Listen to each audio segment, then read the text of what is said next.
Bisik doa waktu pagi dan doa hari siang, bisik doa malam sunyi agar hatimu senang.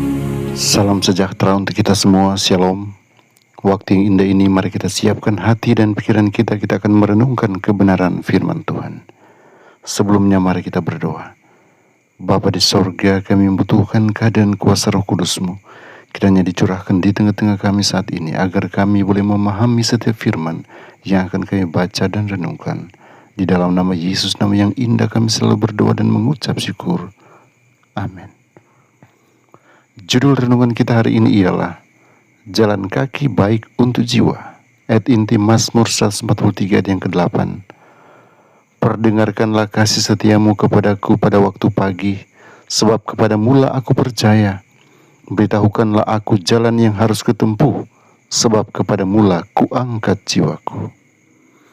Tuhan menciptakan manusia untuk aktif. Tanpa olahraga teratur, tubuh kita akan menumpuk racun, lemak, menumpuk di jaringan dan arteri, sehingga jantung kita harus bekerja lebih keras dan kurang efektif. Kita lebih mudah mengalami depresi dan kita menua lebih cepat. Olahraga adalah salah satu terapi paling berharga yang pernah ditemukan.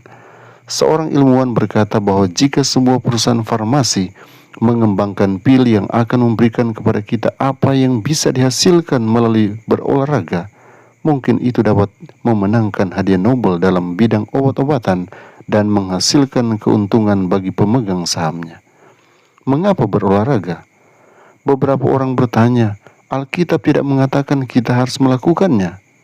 Tidak, namun Alkitab menggambarkan cara hidup orang-orang pada zaman Alkitab. Apa sistem transportasi yang dominan? Berjalan. Bahkan dengan semua penemuan-penemuan ilmiah kita, belum ada seorang pun yang mampu menciptakan sebuah olahraga yang bermanfaat lebih bagi tubuh. Saat ini, kita sudah menimbang-nimbang untuk berjalan kaki ke suatu tempat jika jaraknya sudah lebih dari beberapa blok. Tetapi pertimbangkanlah hal ini. Maria, ibu Yesus, berjalan hampir 100 mil dari rumahnya di Galilea ke Yudea ketika dia sedang mengandung. Faktanya, dia melakukannya 2 kali.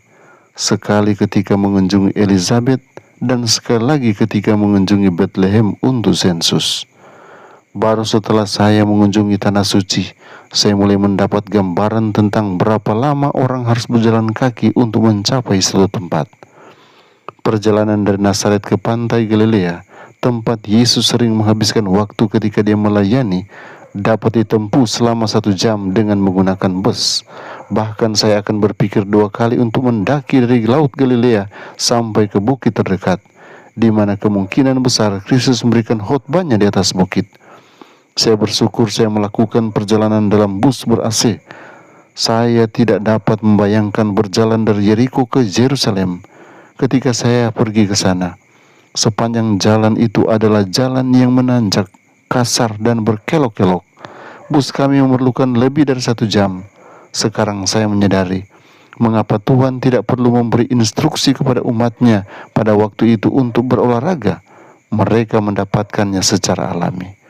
Yang harus saya lakukan ketika saya tergoda untuk curang dalam hal berolahraga adalah dengan mengingat berapa sering Yesus berjalan, dan kemudian saya bangun dan mulai mengenakan sepatu saya untuk berjalan. Saya ingin menjadi seperti Kristus. Saat saya berjalan setiap pagi dan sore, saya bermeditasi dan berdoa. Dan dalam proses, saya menemukan bahwa berjalan bukan hanya baik untuk tubuh, tetapi juga baik untuk jiwa. Sudahkah Anda berjalan bersama Kristus hari ini? Tuhan Yesus menolong kita memahami firman kebenaran ini. Mari berdoa. Bapa di sorga, kami datang mengangkat syukur karena penyertaan yang sempurna yang kami rasakan. Kami belum mendapatkan pelajaran penting untuk kami.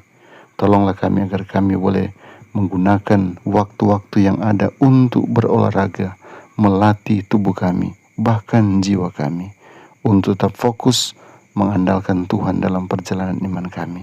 Kami menyerahkan anak-anak Tuhan yang akan melakukan kegiatan mereka hari ini ke dalam tangan-Mu. Peganglah tangan mereka dan bawa mereka kepada kemenangan. Apapun yang akan kami jumpai untuk kami kerjakan, kami percaya Tuhan siapkan kesuksesan untuk kami. Karena kami berserah penuh hanya kepadamu, mengandalkan Engkau, dan bahkan kami percaya Tuhan sudah siapkan berkat-berkat kepada kami. Karena kami berdoa hanya di dalam nama Yesus, nama yang indah, Tuhan dan Juru Selamat kami. Amin.